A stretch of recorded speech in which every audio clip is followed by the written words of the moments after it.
Hey friends, this is a really quickly done video. You're on iPhone cam again because this is a VR to Ginger Bruce's 100 subscriber giveaway in which he asked what our, not just our camera, but what the equipment is that we use for our YouTube videos. Behind me is the mess of, there's the garage that's turned into a kitchen until our house is finished. There's storage of furniture and stuff over there. That's not what I'm going to show you. What I want to show you is that. That right there is all my video stuff, not including the iPhone and iPhone tripod. So let's take a look, okay? This is a mixture of stuff I've spoken about, stuff I haven't spoken about, and stuff I'm still planning to talk about.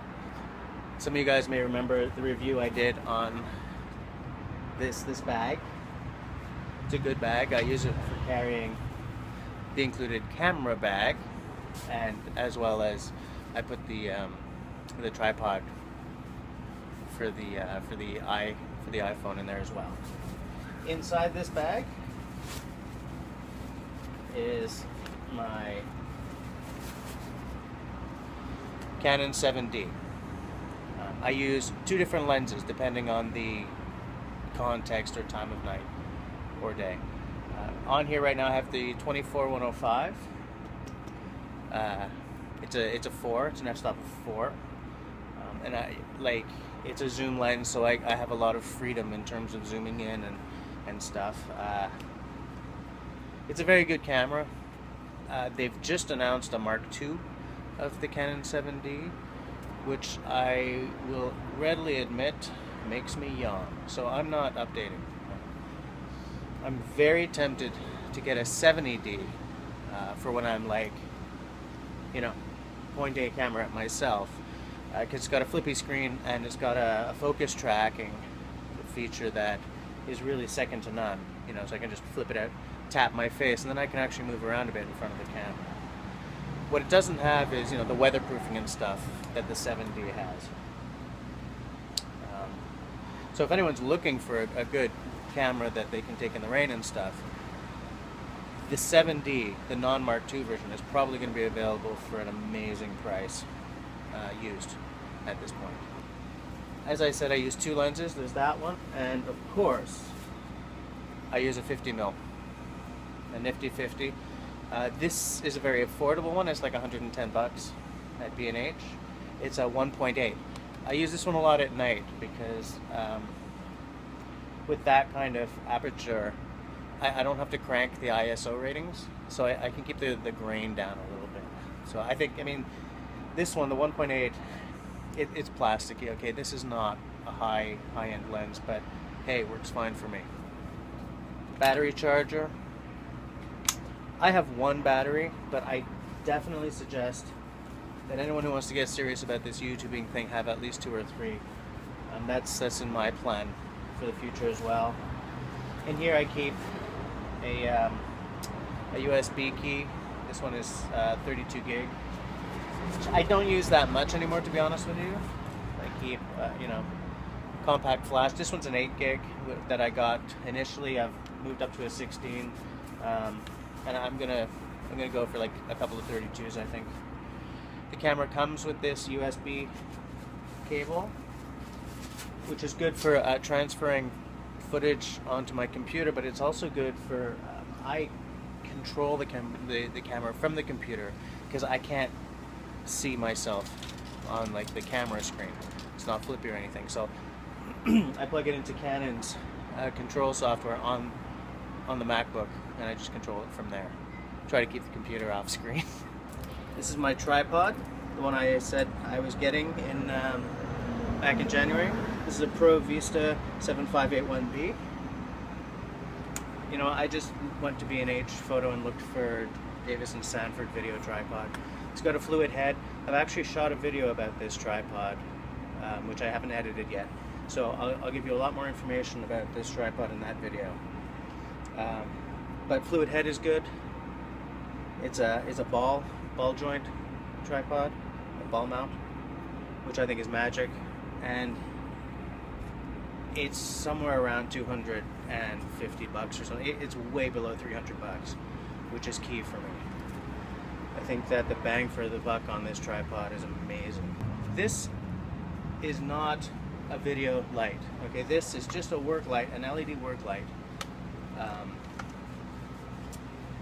by Energizer. It's, can you see that? It's, I'm not sure because it's during the day, but it's dimmable, it's bright, it's a flat white light, and it's kind of, you know, the budget videographer's secret weapon. One or two of these and you don't have to spend big money on video lights. I don't do a lot of lighting anyway. I don't want to, but I find when I'm shooting at night, because that's when I can shoot more often than not, it's just nice to have a little bit of fill or something, you know. This is a MacBook Pro running Mac OS X, obviously, whatever's the latest one, whatever they call it, Mavericks, stupid name, and I'm running, let's see if you can see that, Final Cut Pro, which is a great piece of software, but it is just a little finicky. The thing about this generation of MacBooks though is it's got a solid state drive in it, which is very small. So I use an external hard drive. This is a Western Digital My Passport. It's pretty robust. I just throw it in my bag, plug it in. I keep almost no footage on the computer itself. Everything goes on here.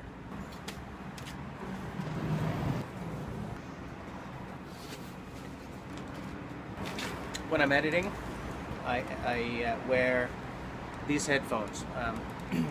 I have some expensive Sennheiser cans for when I'm working on music, but when I'm editing my YouTube videos, this is just a gaming, these are just gamers headphones. They've got, you know, like a microphone on them and stuff.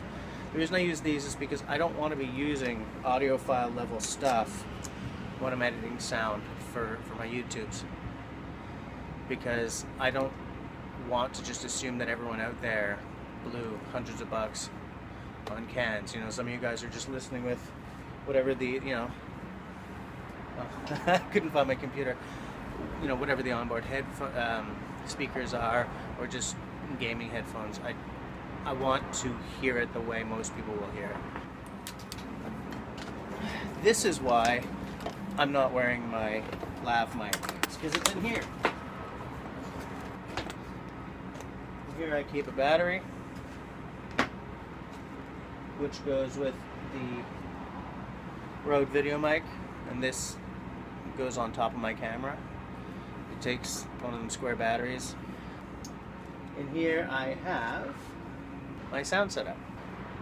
This is a Zoom H1 recorder, okay, which uses like a micro SD card, and it comes with an adapter, so I can just stick it into my computer, or you can, you know, there are a hell of a lot more SD slots in this world than there are micro SD, so it's nice that it comes with this adapter.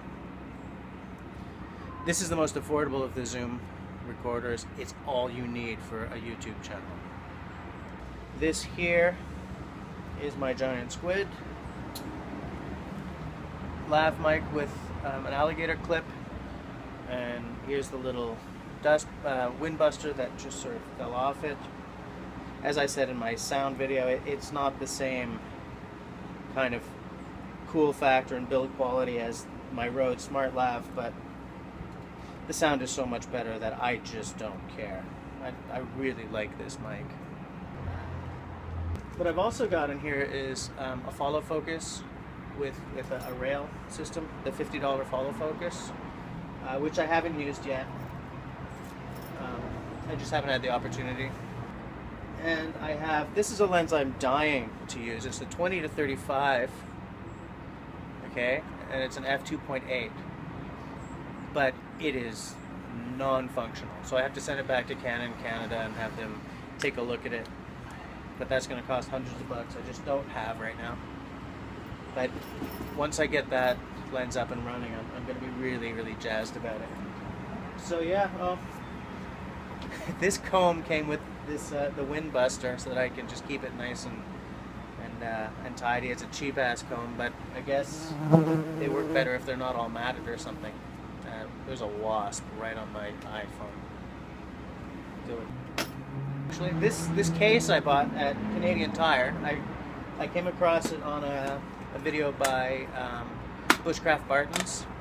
He was doing like a series on cases for, I think, his knife collection or something, and I saw this, and it's not straight up waterproof. I'm not going to go dunking this in a pond, but on a rainy day it keeps my stuff nice and dry, and I can drop it without losing everything. You know, no breakage. So yeah, that's it. That's my stuff. Ginger, I hope this is good. I do want to say that almost everything I bought, I spent very little money on. Like, the tripod is a very budgety tripod, but it's really good for the price. This case was, I don't know, it wasn't even 40 bucks. I think it was like $20. Okay, the computer cost a mint, but I can write that off because of my day job. The bag I got for half off. It was still expensive, but you know. The camera I bought from B&H Photos used department, because they really back their stuff, you know, and you can see what the condition is, you know, whatever it is, very good, fine, unused, blah blah blah. So you can sort of grade what your expectation is going to be before you spend the money. I bought a lot of this stuff across the border because the Canadian dollar was like at par or more than the American dollar. These days I'm going to look more at VizTech or Amazon.ca. But there it is. Ginger, I hope this is what you're looking for. If any of you decide you want to do more of this stuff, then, you know, it's very doable. But let's face it, I'm shooting this on an iPhone. A lot of you guys do shoot on your phones. You know, the videos are more important than the toys in a lot of ways, you know. I just really like this stuff. Yeah, that's all you're out. Thanks for watching, guys.